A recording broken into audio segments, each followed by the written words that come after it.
ഈ വീഡിയോ ഉണ്ടല്ലോ എല്ലാവരുടെയും കണ്ണൊന്ന് തുറപ്പിക്കും.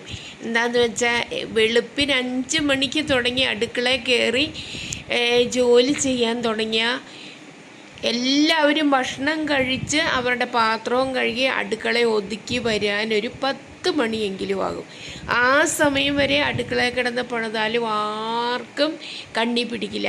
അതേസമയം പുറത്ത് പോയി ജോലി ചെയ്ത് ആ ശമ്പളം കിട്ടുമ്പോഴോ അത് വലുതായിട്ട് കാണും. എത്ര ജോലി ചെയ്താലും ശമ്പളമില്ലാത്ത ജോലിയാണല്ലോ, അപ്പം ആർക്കും കണ്ണി പിടിക്കില്ല.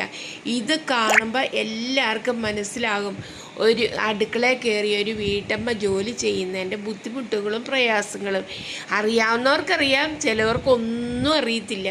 എന്തൊക്കെ ജോലി ചെയ്തെന്ന് പറഞ്ഞാലും പേടിപ്പീരുമ്പോൾ പിന്നെ ശകാരങ്ങളും, അതും അല്ലെങ്കിൽ കറിക്ക് ഉപ്പില്ല, അല്ലെങ്കിൽ മുളകില്ല, എരിവില്ല. ഇതൊന്ന് കണ്ടു നോക്ക് കേട്ടോ. നിനക്കറിയാവുന്ന കാര്യമല്ലേ രാവിലെ എനിക്ക് ജോലിക്ക് പോണെന്ന്. പിന്നെ എന്താണ് ഈ ഷർട്ട് നീ അയൺ ചെയ്യാഞ്ഞ്? കുഞ്ഞിന് ഫുഡ് കൊടുക്കുമായിരുന്നു, അതാ ഞാൻ ഇപ്പൊ അയൺ ചെയ്തു തരാം.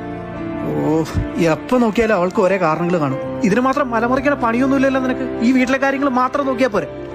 ഒരു കാരണം പറഞ്ഞോളൂ. അവള് തുണി അലക്കായിരുന്നു, പാത്രം കെട്ടുകാണ്ട് കോപ്പ്. ചേട്ടാ, ഒരു 2000 രൂപ വേണമായിരുന്നു. 2000 രൂപ? എന്തിനാ ഇപ്പൊ 2000 രൂപ? അടുത്ത ആഴ്ച എന്റെ കൂട്ടുകാരിയുടെ കല്യാണമാ. ഇട്ടോണ്ട് പോവാൻ നല്ല ഡ്രസ്സൊന്നും ഇവിടെ ഇരിപ്പില്ല. ഒരു ചുരിദാർ മേടിക്കാനായിരുന്നു. 2000 രൂപയുടെ പഴയ തൊള്ളാക്കി ഇട്ടോണ്ട് പോയച്ചാ മതി. നീ ഈ വീട്ടിലെ കാര്യങ്ങൾ മാത്രം നോക്കി സൂചിച്ചിരിക്കുവല്ലേ. ജോലിക്ക് പോകുന്നവനെ കാശുണ്ടാക്കണതിന്റെ ബുദ്ധിമുട്ട് അറിയുള്ളൂ. അവിടെ ഒരു കുറച്ചിട്ട് നീ ഇതെങ്ങോട്ടാ?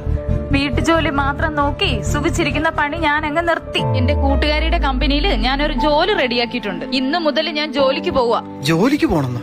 അപ്പൊ ഈ വീട്ടിലെ കാര്യങ്ങളൊക്കെ ആരും നോക്കും? അതെല്ലാം ഞാൻ ഏർപ്പാടാക്കിയിട്ടുണ്ട്.